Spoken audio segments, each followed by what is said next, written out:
A conversation on judging, then and now. The Historical Society of the District of Columbia Circuit planned and developed this program with video produced by the Federal Judicial Center. Judge Brett M. Kavanaugh of the United States Court of Appeals for the D.C. Circuit welcomes participants and sets the stage for the conversation. Miguel Estrada, a partner at Gibson, Dunn & Crutcher in Washington, D.C., serves as the moderator.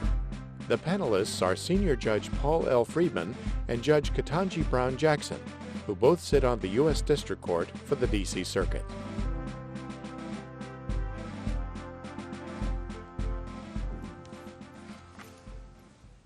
Good afternoon. I am Brett Kavanaugh of the U.S. Court of Appeals for the D.C. Circuit. Welcome everyone to the United States Courthouse. This is an event sponsored by the D.C. Circuit Historical Society. The Society, as all of you know, does great work in promoting the history, the rich history of the federal courts in the District of Columbia, sponsoring panels and events like the one we're about to have today. And over the last year or so, the Historical Society has been working on an initiative, a law clerk initiative, to bring former law clerks of the federal courts in the District of Columbia back home to the courthouse for events and panels and receptions. And we started last fall with a reception with Justice Kagan, who was a former clerk herself on the D.C. Circuit Court of Appeals, and that was a smashing success. And we're continuing the Law Clerk Initiative today with another program, a conversation about judging on the federal courts in the District of Columbia. Judge Ellen Huvel deserves great credit for coming up with this idea and with her trademark subtlety and pushing it along at a rapid pace and getting it off the ground. And we also thank Linda Farron and Steve Pollack, of course, for their excellent work on this and everything they do for the D.C. Circuit Historical Society.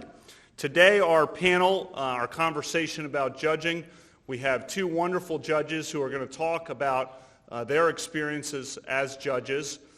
Judge Paul Friedman, who has been a judge on the Federal District Court here since 1994. His history with this courthouse goes back before that. He was a law clerk for Judge Aubrey Robinson, for Judge Robb on the D.C. Circuit, an AUSA, an assistant to the Solicitor General, a leading member of the D.C. Bar, has been involved in many capacities in this courthouse over the years, as well as being a superb judge for so many years now. And Judge Friedman and I have become excellent friends through our lunches at the lunch table that we have here in the courthouse, and we talk often about the differences between being a district court judge and a court of appeals judge. And I sit in panels of three, he sits by himself, and he likes to say that, you know, Brett, no job is really less important than being a single federal court of appeals judge. And we also have with us today Judge Ketanji Jackson, who is a wonderful newer member of the Federal District Court bench here in the District of Columbia, who's already made her mark as a superb judge, someone with a wonderful disposition on the bench who is always well prepared and thorough in her rulings. And we're going to hear from her and Judge Friedman as they talk about their experiences. Judge Jackson came with many experiences herself as a federal public defender in private practice, as a sentencing commissioner on the U.S. Sentencing Commission. To lead the event, to moderate the event, to grill the judges instead of the other way around, will be Miguel Estrada, one of the very best attorneys in the United States, a great appellate practitioner at Gibson, Dunn here in D.C., who has been himself an AUSA and assistant to the Solicitor General, and has been a great friend of the Historical Society for many years. And for someone I first worked with in 1992 and have been great friends with ever since. So we're so happy to have Miguel Estrada here today, to have all of you here today, and to learn from the wisdom of these two excellent judges. Thank you all very much, and I'll turn it over to Miguel Estrada. Thank you.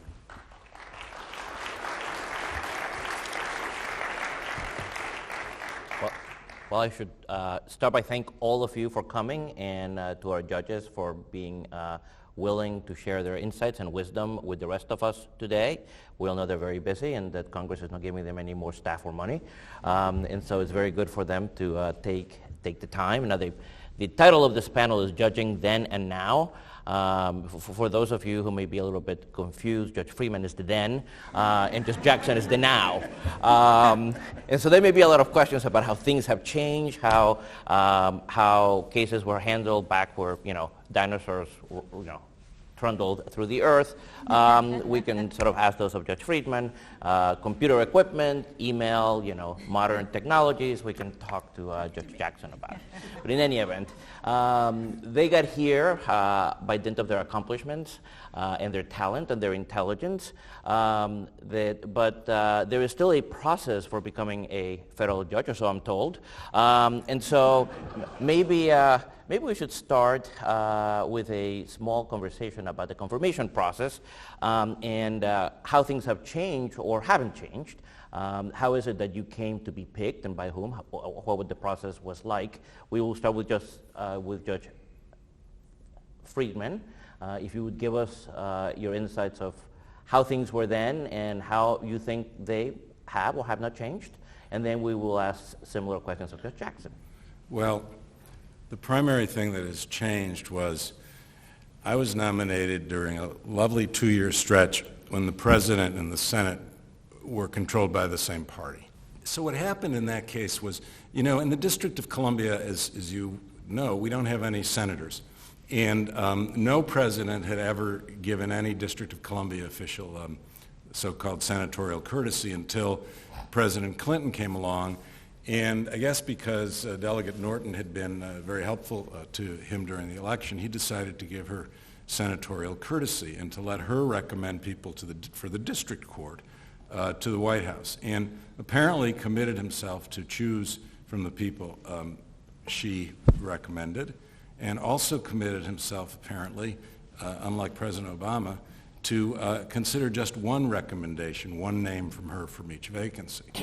So life was good. And fortunately for me, and just, I don't want to take too long, but I see Jim Robertson sitting here and I see others sitting here.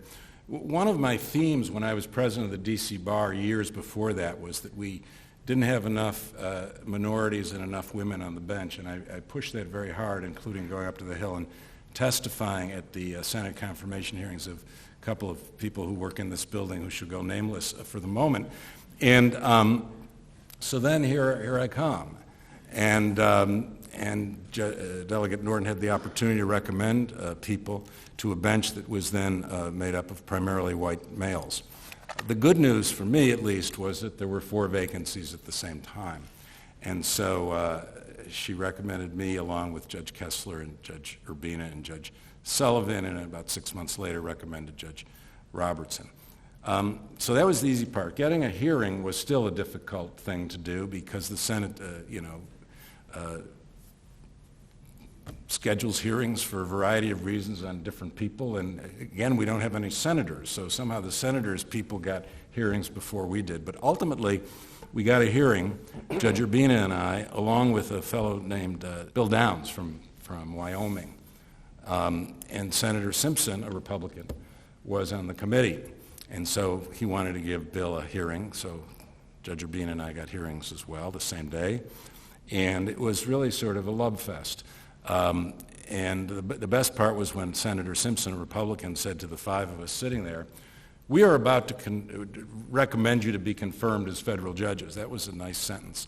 But the thing that I do remember, and then I'll stop, Miguel, is he did say something that struck a chord, which I've remembered, and that is this: these are lifetime appointments. How do we know? What guarantees can each of the 5 of you give us that this is, you're not going to get robitis. You're not going to let your ego make you think you're the greatest thing that's ever happened. And how do we know that you're going to treat people fairly and decently and civilly? And of course, it's a question that can't be answered other than to talk about how you've conducted yourself as a practicing lawyer. But I remember to this day, and I remember the answer I gave to Senator Simpson and the other senators, and remind myself that I made a commitment to them, as I think I did to Delegate Norton and to the President, to try not to let my ego get the best of me. Judge Jackson, did you have an easy time? Did people put you in by popular demand like they did Judge Friedman, or? Well, I think our experiences are somewhat similar. I am impressed that Judge Friedman remembers so many details about his Senate confirmation hearing 20 years ago when mine was less than 2 years ago, and I still, have a hard time remembering because it was such a blur.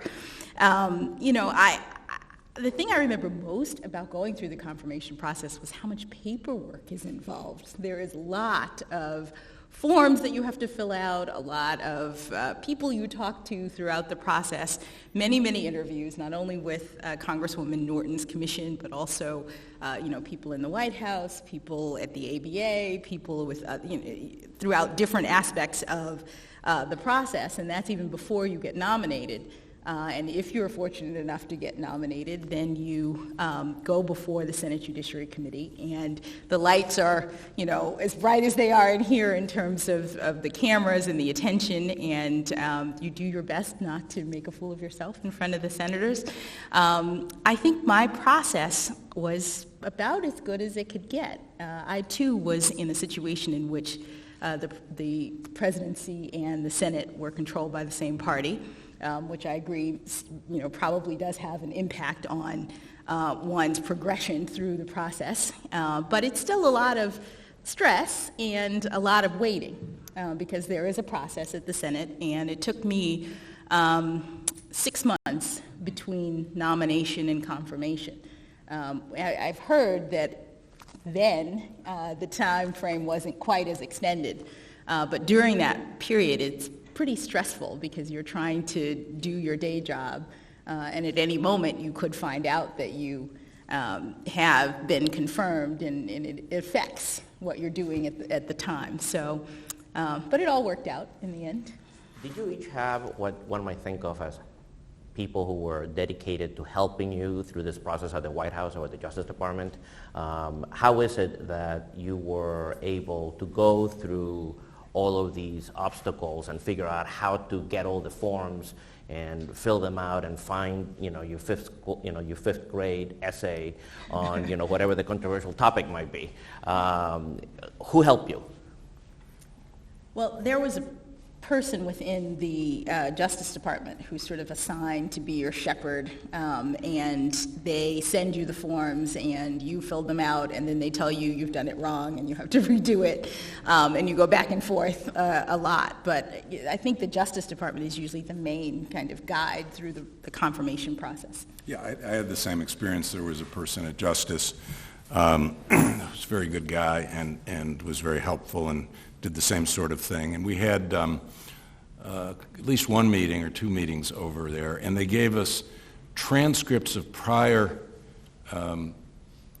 confirmation hearings, and so you'd sort of get a little idea of how it might go and the kinds of questions you. And of course, this is technology. They say go to the website and watch the videos of the prior technology. We had hard copies. Exactly. And then they told us not to Were talk those too paper or much. stone? Not to talk too much, just answer the question and don't volunteer anything. Same thing you tell people when you prepare witnesses for trial. That's right. But tell the truth. But tell the But truth. tell the truth. Yes. Absolutely. Is it your impression that the process functions generally for most nominees as it did for you? Do you think it has changed over the years? I mean, I'm talking about, the generality of what happens, not outliers on either end. I have the sense, and maybe I'm wrong, that for district court nominees, it's not all that difficult, no matter who's in the White House and who's on the Senate Judiciary Committee, because nobody views us as making the law. Nobody views us as the final decision maker, whereas they do view the courts of appeals as the final decision makers in, 90% of the cases, 93% of the cases that go through the federal courts. And, once you get through the White House and the Justice Department and the FBI background check and the ABA, they know that you probably haven't stolen money from clients and that you're not a total idiot, and they're gonna confirm you probably. That's my sense. I don't know, but I think that there's much more scrutiny of the Court of Appeals nominees. Judge Jackson? I really don't have a perspective on that because, I haven't seen the confirmation process for more than about 36 months at this time. So once you get through the Senate and the President signs your commission, which is an important detail, you are thereby a U.S. district judge. How quickly did you get into the job of judging? Well, I was confirmed on June 15th, and I was sworn in on August 1st. And I left the law firm and took a month and did something fun and relaxed, which I was advised to do by the chief judge of this court, then Judge John Garrett Penn. And on August 1st, and I hired law clerks. And on August 1st, my secretary from White & Case, who'd been with me for 10 years then, 30 years now, and my two new law clerks and my wife and I went to Judge Penn's chambers with Judge Aubrey Robinson, for whom I had clerked, and I was sworn in on August 1st. Judge Jackson? I would say my transition was about 3.5 weeks. I was not in a firm, so I didn't have to do the wind down that so many people do when they come into this position.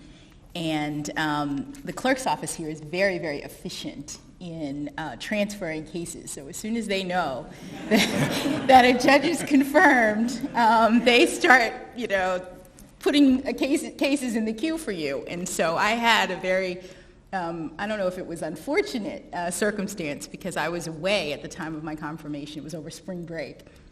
And I was in Florida, and I came back, and obviously very excited. I said to the chief judge, not this chief judge, but the former one, I want to come in and just, sort of talk to you and see what's happening. And when I got to the court, I ran into one of the clerks who said, "Oh, you must be the new judge. Do you know that there are 150 cases already lined up for you?" And I said, "What?"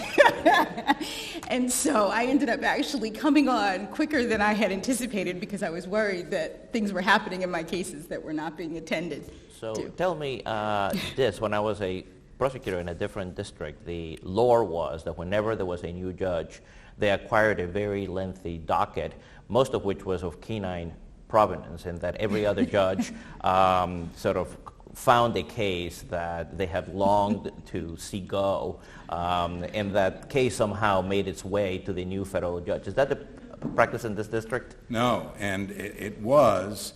Or you wish. Our good friends, our good friends Tom Hogan and Royce Lamberth, when the four of us came on and Jim Robertson came on, decided they weren't going to do to us what had been done to them. And so they adopted a new policy, which I think is still a policy, which no judge can transfer a case that is more than 2 years old. And that eliminates a lot of the dogs. So that was a great, great innovation. And I am grateful to them to this day. As am I. So all of your 150 cases are all new puppies? Yes, they are. So you become a judge, and that is in part because you're learned in the law, but the Federal Judicial Center may think that you are not sufficiently learned in the law, and they send you to something called Judges School. Did that happen to each of you? It's actually called Baby Judges School.